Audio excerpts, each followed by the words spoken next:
उमली लहुम इन्ना कैदी मतीन। और होगा क्या, फरमाया कि ये बात तदरीज अपनी गुमराहियों में, अपने कुफ्र में आगे जब जाएंगे तो इन्ना कैदी मतीन, फिर हमारी पकड़ बड़ी सख्त होगी। और जब हमारी पकड़ आ जाएगी तो इनको समझ नहीं आएगी कि हमारे साथ हुआ क्या है। गिरामी कदर हजरात, अब आइए यहां इन आयात तो ये बात को जरा समझने की कोशिश कीजिए।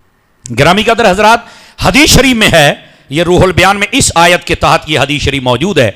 नबी करीम अलैहि सलाम ने इरशाद फरमाया, अगर किसी बंदा के ऊपर अल्लाह की बड़ी रहमतें हों, अल्लाह का बड़ा फजल हो, अल्लाह की बड़ी मेहरबानियां हों, इनायात हों, उसको दुनिया की तमाम तर फरावानियां आसान तरीके से वो नेमतें अता फरमाए रखे अल्लाह ताला, और वो बंदा फिर नाफरमानियां करे और गुनाह करे और गुनाहों पर मुसर हो, और उसे जब समझाया जाए कि तौबा कर, वो ना करे और आकर जाए, बस है भी सब कुछ उसके पास, लेकिन फिर भी वो गुनाहों भरी जिंदगी गुजार रहा है, तो फरमाया समझ जाओ कि अल्लाह ताला ने उसको इन बंदों की कैटेगरी में शुमार कर दिया है कि जिनको हक कबूल करने के लिए अल्लाह रास्ता नहीं देता, बल्कि वो अपनी गुमराहियों में लगे रहते हैं। और हुजूर फरमाते हैं समझ जाओ कि उसके ऊपर बड़ी सख्त पकड़ आने वाली है। फिर ये ना नेमतें रहेंगी, ना ये फजल रहेंगे, ना ये घर रहेंगे, ना ये गाड़ियां रहेंगी, और ना ये उसकी लशपश रहेगी। वो जहां शुरू था बिल्कुल छोटा बच्चा, आजिज था, निकम्मा था, कुछ कर नहीं सकता था, कोई उसके मुंह में लुकमा डालता था और मां बाप से मांग के खाता था, तो फरमाया एक वक्त आएगा वहीं आके खड़ा हो जाएगा। और अगर वो नाफरमानियां ना करे, अल्लाह की नेमतों का शुक्र अदा करे और उन नेमतों का हक अदा करे, तो फरमाया फिर क्या होगा। अल्लाह फरमाता ला इन शकरतुम लाज़ीदन्नकुम, तुम जब मेरी नेमतों का शुक्र अदा करोगे तो मैं और अता फरमा दूंगा। इस वास्ते जिस बंदे पर नेमतें हूं, फजल हूं, और फिर वो गुनाह करे, तो फरमाया कि समझ लो कि उसके ऊपर अजाब आने वाला है, उसकी पकड़ होने वाली है। बल्कि इसी के तहत एक और हदीस शरीफ भी सुनिए, यह भी उलमाए तफसीर ने लिखी है।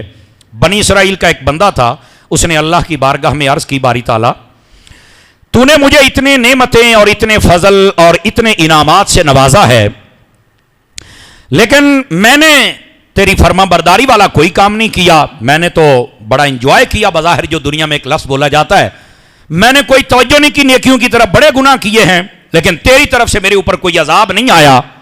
अब अल्लाह ने उस वक्त के नबी अलैहिस्सलाम के जरिए जो इसकी तरफ पैगाम भेजा ना, ये ऐसा होता है, बंदा जितना भी गुनाहगार हो ना कोई टाइम आ जाता है कि इसकी तार जुड़ जाती है, फिर ये कहने भी मजबूर हो जाता है कि बारी ताला मैंने इतना कुछ किया, लेकिन तेरी तरफ से मेरे ऊपर कोई अजाब नहीं। चाहिए ये था कि वहीं तौबा करता कि बारी ताला अगर तूने मुझे बचाए रखा है तो मैं सच्चे दिल से तौबा करता हूं, लेकिन वो कहता मेरे ऊपर अजाब ही कोई नहीं आया। तो अल्लाह रब्बुल इज्जत ने उस वक्त के नबी अलैहिस्सलाम की जानिब वही भेजी, और क्या थी, फरमाया इस बंदे को चल के कह दो कि तुमने हमसे यह सवाल किया था कि इतनी नेमतों के बावजूद कि तुम गुनाहगार हो तो हम तुम्हारे ऊपर अजाब नहीं भेज रहे, तो तू क्या समझता है कि तेरे ऊपर अजाब नहीं आया। फरमा तेरे ऊपर अल्लाह ने ऐसे अजाब भेजे तुझे समझ नहीं आई। तो उसने कहा वो कौन कौन से। फरमा देखो कभी भी तेरी आंख से अल्लाह के खौफ से कोई आंसू नहीं निकला, ये अल्लाह का अजाब नहीं तो क्या है। तेरे ऊपर कोई रहमत वाला मामला होता तो कभी तो तू रो के तौबा कर लेता।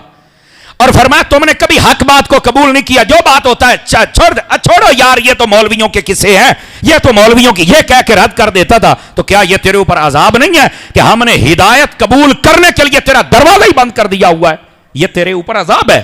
और अल्लाह फरमाता तेरा इतना माल था, तुझे कभी भी तौफीक नहीं हुई कि तू मेरी राह में खैरात करे, तो फरमाया ये तेरे ऊपर अजाब नहीं है कि इतना माल होने के बावजूद कि कुत्ते बिल्ले खा जाएंगे, गल जाएगा, सड़ जाएगा, ये लोग खा जाएंगे, लेकिन तुम्हें अल्लाह की राह में खैरात करने का बिल्कुल जज्बा नहीं मिला, तो क्या ये अल्लाह का अजाब नहीं है तेरे ऊपर।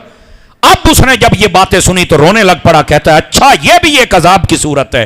और भाई लोग ये समझते हैं कि शायद अजाब आएगा तो हम बर्बाद हो जाएंगे या खस्फ मस्क होगा, ये ना, अजाब का यह भी मतलब है अल्लाह ताला तौबा का दरवाजा बंद कर देता है, अल्लाह ताला नेकियां करने वाला दरवाजा बंद कर देता है। इसी वास्ते किसी दरवेश ने बड़ी कमाल की बात कही, उसने कहा जब कोई नमाजें छोड़ देता है ना तो अल्लाह ताला उसका रिस्क बंद नहीं करता, उसका नमाजें छोड़ देना ही उसके लिए अजाब काफी है कि अल्लाह ने उसे अपनी बारगाह में सजदा करने के लिए कबूल ही नहीं फरमाया है। इस वास्ते हम जितने लोग बैठे हैं हम सबको चाहिए कि हम अल्लाह की बारगाह में तौबा करते रहें और रोजाना की बुनियाद पे करते रहें। चूंकि हदीस शरीफ में है, सुनाऊं आपको शोबुल ईमान से एक हदीस। نبی پاک صلی اللہ علیہ وسلم آپ نے ارشاد فرمایا، حضرت ابو سعید خدری رضی اللہ عنہ آپ اس حدیث کے راوی ہیں، فرمایا شیطان کو جب اللہ نے اپنی بارگاہ سے مردود کر کے نکالا تو اس نے یہ کہا تھا، اے باری تعالیٰ میں تیرے بندوں کو گمراہ کروں گا. تو اللہ نے فرمایا کب تک؟ تو اس نے کہا جب تک ان کے جسموں میں سانسیں رہے گی میں تب تک ان کو گمراہ کرتا رہوں گا. تو اللہ نے سامنے سے پتا کیا جواب دیا تھا؟ اللہ نے فرمایا اگر یہ آخری سانس تک توبہ کرتے رہیں گے تو میں توبہ قبول فرماتا رہوں گا. تو اس بات سے اللہ رب العزت نے شیطان کے چیلنج کو اللہ نے یہ نہیں کہا کہ نہ ایسی نہیں بات، فرمایا تو کر جو کرنا ہے، جو میرے بندے ہوں گے فرمایا اگر آخری سانس کے وقت بھی توبہ کر لیں گے تو میں رب ان کی توبہ قبول کر کے تیری ساری محنت کو ضائع کر کے اپنے رحمت والا معاملہ کر کے اپنے بندے کو جنت عطا فرما دوں گا.